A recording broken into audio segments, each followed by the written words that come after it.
Okay. Shock Fuya. Okay. You know, yeah, they. I think they pulled out a win in this one. But we'll get to the nitty-gritty details. Of course, right now, I just want to jump in with the topic that I know Herb has been just chomping at the bit to discuss in full.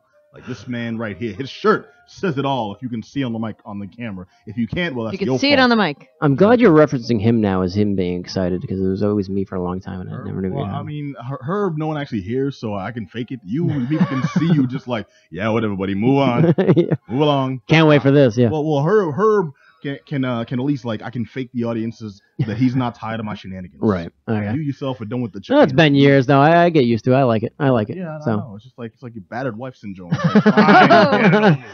Don't worry, I'm gonna cook dinner anyway. It's fine. Yeah. I don't hear no jokes.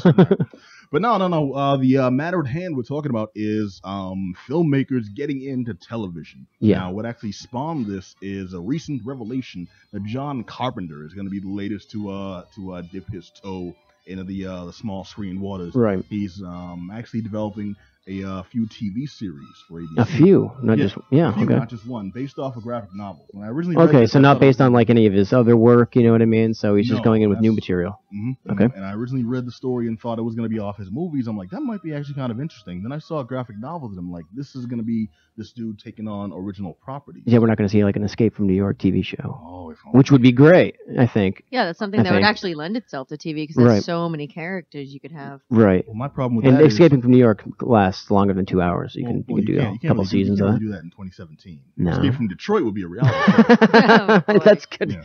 Yeah. All right, but no. But there's I'm sorry. I saw that movie. It was called 8 Mile.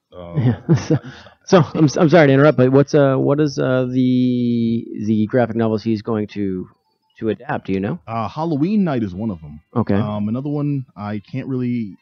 God dang it. I had it bookmarked and I'm not seeing it here. But they're based on graphic novels, comic book type stuff. Yeah. Pulpy type. Trouble in Little China. Same dude that brought us Escape from New York. Same dude that brought us The Thing. Yes. Is now going to bring us various television. And he did a lot of the music for those too. You remember, like the opening theme for Escape from New York was so good, and he did that himself. You know what I mean? And probably a little like keyboard in his room. Herb, can you find that? Can you cue it up now? Herb is actually on. Herb actually just left. Thanks for announcing that. While we're live. It's all good. We were talking about that theme like a bunch of weeks ago because I got it stuck in my head. It's so good. For days, yeah. It's decent. Yeah. We're talking about the theme for Escape from New York, if you can find her. Mm-hmm. Yep. But, and also for a movie with Isaac Hayes, not that much funk.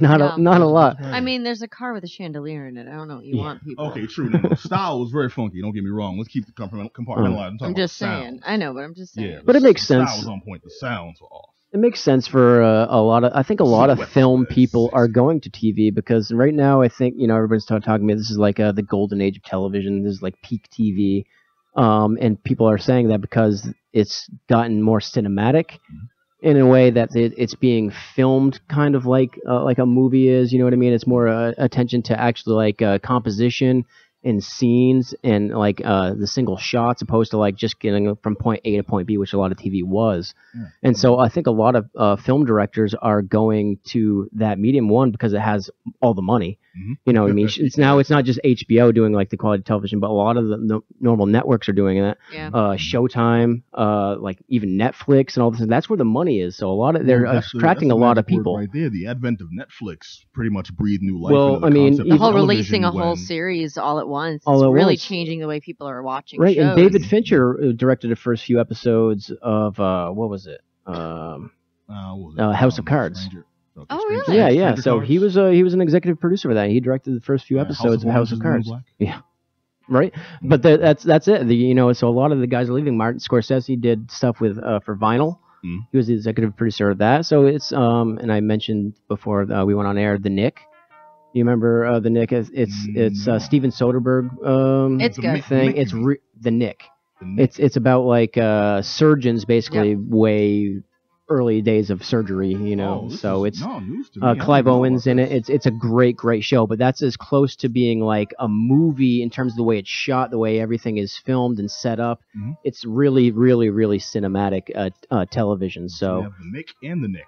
Yeah, those are two extremely different shows. Right. Oh, boy. Oh, okay. But the Wachowskis, they've done it too. They did, was it Sense8? Yep. So, which is actually finally, quick Sense8 news. It's getting a conclusion, movie. Yeah. It's getting a 2-hour movie to conclude it. Right, because they pulled that, and a lot of fans got worked up over not giving it a proper send-off, and so they're bringing it back to do like a proper 2-hour conclusion to this thing. I was actually ready to be against this, but you all are making a lot of solid points. Yeah. That scream maybe maybe television is a better place. Yeah, Baz Luhrmann did it with the Get Down. Yeah, which also was very prematurely canceled. I think that was one of Netflix's best shows. I think so too. But yeah, I mean, it seems to be the place to go. Obviously, they're getting paid really well, but they have more freedom now to do what they want. They're not like confined by the limits of TV, because TV has grown into something different. It's not just like the normal sitcom. You're doing an episode of Friends, the last 30 minutes, you got to have 3 jokes per page. This is like something you can build a story and actually see it through to the conclusion through a whole series and tell like that one single story. Like if you look at like Fargo has done, you know what I mean? Yeah, they've done, it's a series, but it's done it in 2 different ways, you know what I mean? So it's each a different case, kind of like True Detective. So you know what I mean? TV's just changing, and it's gonna get the best names to people to direct it. So it's only making sense they're going to people like Martin Scorsese, Jane Campion. All these people are coming to TV. So right. Well, no, I think it's great. I think it's great. I mean, I'm not a huge TV watcher, but this is making me pay attention for sure.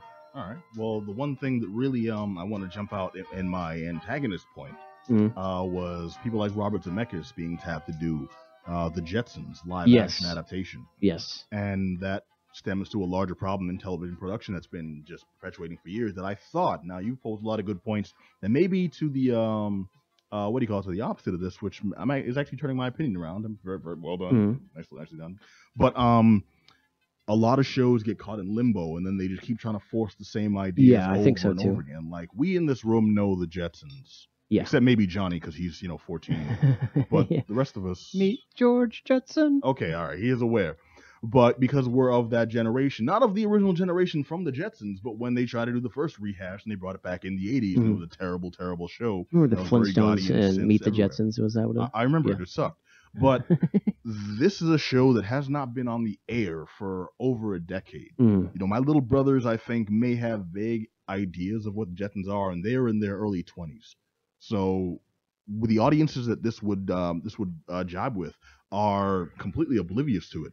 Right, it might be too far gone of a thing to have people really invested in. And they've been trying to make this show since 2003. It's one of those things they just won't let go, and that's the point I was trying to get at. They're going to bring these people in, and by they I mean just the general studios, primarily ABC, NBC, CBS, the ones that are notorious for doing this, not just some obtuse, they are looking at what you're porn, something like that.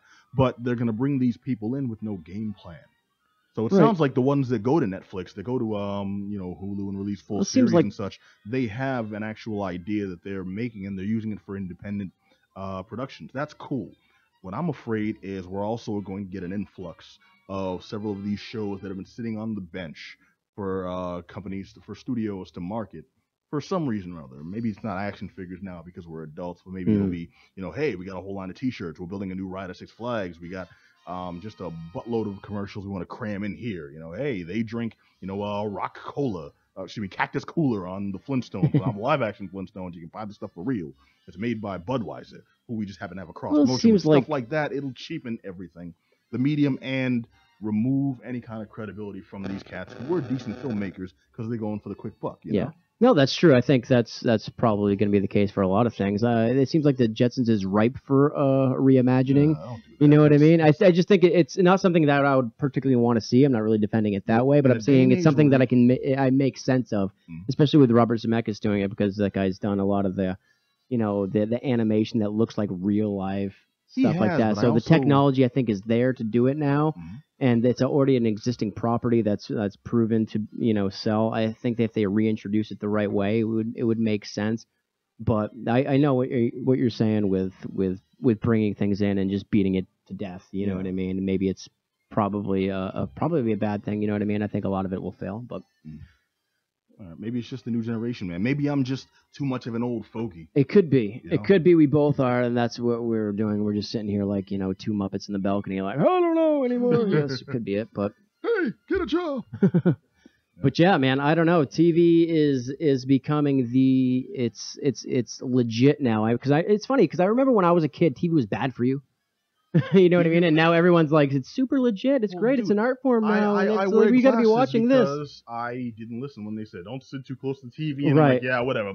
You were like now, Jim Carrey from The Cable Guy. You know, just sat in front of the thing like that. And that you watched them racing. If anyone can see on the camera, just, observe real quick right there. That's me touching my eyeball. Because it's so desensitized that you can actually poke Pat in the eyeball. And he won't feel it. No, I have to wear special contacts because my eyes actually warped over time. Really? Yes. For being too close to the TV? For being too close to the TV. Wow. My left eye especially. Like, without the contact in this one, I'm blind. You could be like Tiny Zeus Lister with those eyes. Oh, don't say that. That's messed up. All right. Now, Johnny and Mix, y'all are awfully quiet over there. I mean... No, we know what Mix thinks. I don't need to hear, I don't need to hear their thoughts. Enough. Fine. Johnny. I'm kidding. I'm kidding. I mean, I kind of already gave my thoughts on this subject when I was kind of chiming in earlier that I feel like the way things are kind of moving these days with different types of programs and different types of offerings, that we don't have to have the same people doing stuff forever. Yeah, I'm a huge fan of John Carpenter, so I'm just hoping that what he does has a nice hard R to it. Like, it gets like a... Well, that's the other thing. Goes to what other people are Netflix saying, though. Budget. Yeah. Well, that's the thing. It goes back to what other people are saying with the different types of genres being offered. You know, many of the stuff like a Showtime, HBO, etc., have hard R-related material these days, and especially something like Netflix as well. So it's not like... Well, these things are being targeted towards ABC. Well, even so, I mean, don't forget, Hannibal ran on standard television. Yeah, but so did Constantine. So did Hellboy. I know. And going back to my favorite boy, who we'll talk about more later... That's where it comes down to, and that's kind of what Johnny's expressing, though. Like, you don't want a Constantine, you want a Hannibal. You don't want it to veer toward, Saturday morning John Carpenter. You want it to be that kind of. My mind said pithy bloodlust, but then I guess I already said it out loud. There's so much good TV now that I just can't keep up anyway. Everyone I I feel overwhelmed. Into is always like. Oh, you got to check out this show. And it's like, you're right. It's probably great. I do not have enough time. There's actually just literally is not enough time what's really to consume all this art. You know what I mean? There's that commercial now where the guy goes everywhere and people are recommending different shows. He goes to the grocery store and the large bearded guy is recommending he watch Vikings. He goes to the DMV and the weird woman with the 1,000-mile stare is recommending Stranger Things. Yeah, I mean, there is just so much good stuff. A friend of mine actually sat me down and made me watch the first episode of the show Billions, which is on Showtime, with Paul Giamatti's in it, and it's so good. And now I'm like, okay, now I got to watch that. But it's another thing you just add to the queue. It's just like, okay, that's funny you brought up Vikings. That's been on my queue for a couple of years now, and I know I'm gonna love it, but I just don't have the time. Yeah, there's like 175 hours right there in front of me, and there's no possible way to consume it all. So it's just like, I think we're getting to a point where it's just there's too much of a good thing. Is like it's I wouldn't say it's a bad thing. It's just it's not a possible thing that everyone can sit there and watch. You know what I mean? It's like when you used to have like a single show and it was good, everybody tuned in, you know what I mean? How many people tuned into the last episode of MASH? Like 40 million people, you know what I mean? Something like that. Right. Millions upon millions of people. And like these shows deserve that type of audience, but it's just not possible because there's just so much quality out there now. And it's like it's a weird thing to make an argument saying that it's difficult because there's so much good stuff. 7 people watch Orange is the New Black, and it's one of the most popular shows. Right. And exactly. It's just like it's weird. It's like, oh, there's too much good stuff out there. No one's watching it. It's like it's true though, it's like I can't pay attention to everything. I look at it like the wasteland of comic books, things that are great may still fall into the ether, and you'll discover them down the line eventually, hopefully, if you're lucky. That's just how it is, but there are worse problems to Wire later, you know too much good material. Yeah. And you finally got to The Wire. I mean, finally got to The Wire years ago, but I was like 4 or 5 years late. You know what I mean? It was just like sometimes you don't catch everything right away. I feel like my constantly giving you stuff about that had a little something to do with probably a little bit. All right. I keep recommending Mix watch this show, Firefly, and they keep rejecting me. I don't know why. You think I haven't seen Firefly? I'm messing with you. Don't do this to me, buddy. I think that was a joke. But messing with Don't do this to me, buddy. Okay, all right. Well, if you guys have anything to chime in and say on this subject. Josh. No.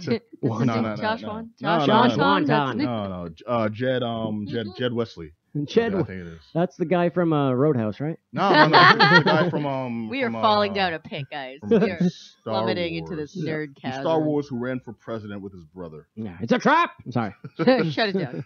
Shut it down. Shut it down. Shut it down. Herb is over there just with the Arthur fist. We need like an air. We just need like an air horn noise when we go too far. Pew, pew, pew, pew, pew. Too many references, no one understands. Yeah, Herb. Next time, I want you to go full morning zoo on us. That's what's going on. Yeah.